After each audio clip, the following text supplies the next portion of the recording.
महापुराण की, शंकर की करुणा की अगर बूंद गिर जाती है दुनिया सूख जाए, पर वो नहीं सूख पाता जिस पर गिरी है अमृत की। आप शिव की आराधना करो,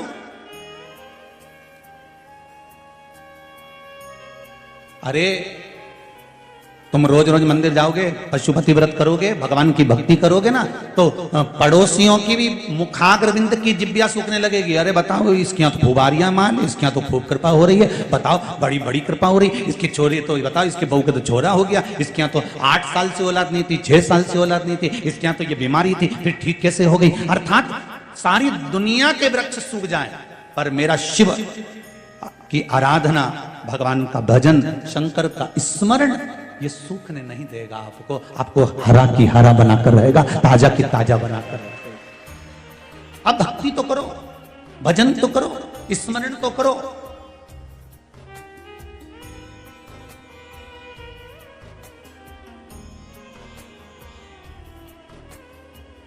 आप भगवान की भक्ति में डूबना प्रारंभ करिए, दुनिया का सारा आनंद आपके पास में पहुंच जाएगा।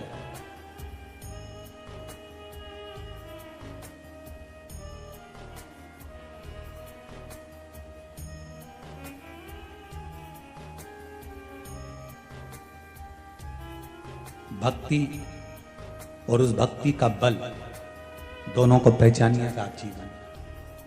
जिस मंत्र को आप जपते हो, श्री शिवाय नमस्तुभ्यम जप रहे हो, चाहे पंचाक्षर नमः शिवाय जप रहे हो, चाहे षडाक्षर ओम नमः शिवाय जप रहे हो, चाहे द्वादश अक्षर ओम नमो भगवते वासुदेवाय जप रहे हो, चाहे गायत्री मंत्र का जाप कर रहे हो, चाहे महामृत्युंजय मंत्र का जाप कर रहे हो, आप जिस मंत्र को जप रहे हो, मंत्र कोई साधारण नहीं है। हमारे शास्त्रों ने, हमारे वेदों ने, हमारे पुराणों ने जिन मंत्रों का निर्माण करा है, जिन मंत्रों को हमें दिया है, वो मंत्र साधारण नहीं हो सकते। बस भगवान भोलेनाथ जी से इतनी सी प्रार्थना है, इतनी सी विनती है कि इन मंत्रों को दुनिया के लोग संजो कर रखे।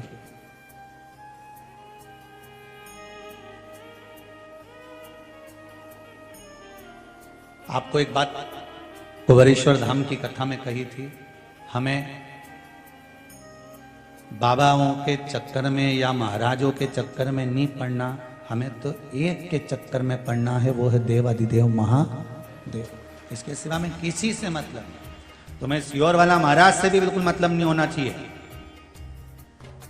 तुम्हें तो मतलब होना चाहिए देवाधिदेव महादेव से, जिसके ऊपर तुमने एक लोटा पानी चढ़ाया। जब द्रौपदी का चीर खिंचा रहा था,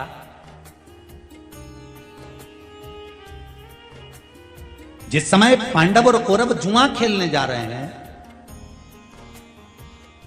भगवान कृष्ण पास में बैठे हुए हैं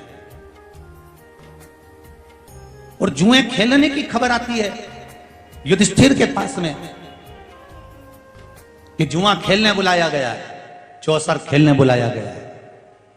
भगवान कृष्ण ने 4 बार पूछा युधिष्ठिर से, युधिष्ठिर तुम पांचों की पांचों भाई बैठकर बात कर रहे हो, कहीं जाने की बात कर रहे हो, कानाफूसी कर रहे हो, मुझे तो बताओ कि बात क्या है, क्या हुआ, मुझे तो बताओ। तब आखिरी तक युधिष्ठिर ने, अर्जुन ने, नकुल ने, सहदेव ने, भीम ने नहीं बताया तो नहीं बताया भगवान कृष्ण को।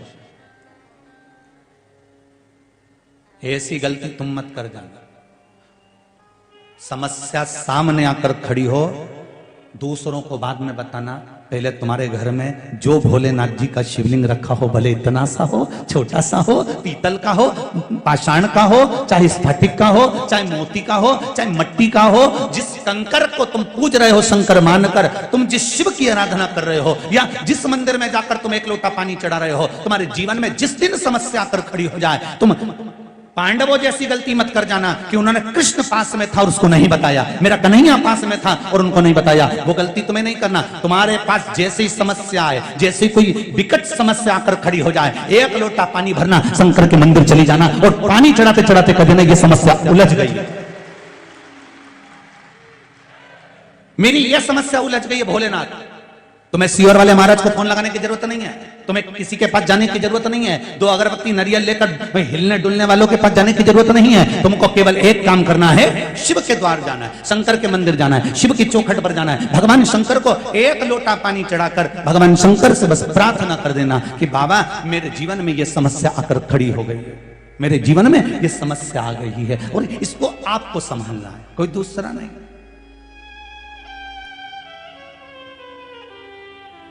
पांडवों ने गलती कर दी और देखो भगवान कृष्ण 4 बार पूछ रहे हैं, बोलो पांडव, ए युधिष्ठिर बोल क्या हो गया?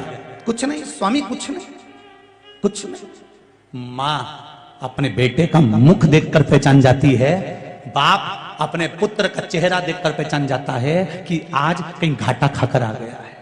और बाप कहता है छोरा घबराना नहीं हो, मुझे बता क्या बात है? कुछ नहीं पता, बढ़िया। तो फिर तेरे दोस्त का फोन काय को आ रही है बार बार? नहीं, वो तो ऐसे ही बोल रहा है कि आजा चौराहे पे अपन घूम के आते हैं जरा बाजार तक, 24 अवतार मंदिर तक जरा यूं ही राउंड लगा के आए अपन, ले आ तो जरा। छोरा मेरे को बता तो सही बेटा। माँ पूछे बाबू, ए नाना मेरे को बोल तो सही बेटा, क्या हुआ क्या है बोल तो। कहीं नहीं माँ, अब भी आऊं, अब भी गया, अब भी आया। और जब पहुंचा वो कहीं बाजार में और दोस्तों ने उसको घेर लिया, पैसा मांगा, ला दे जो तूने पैसा लिया था वो दे।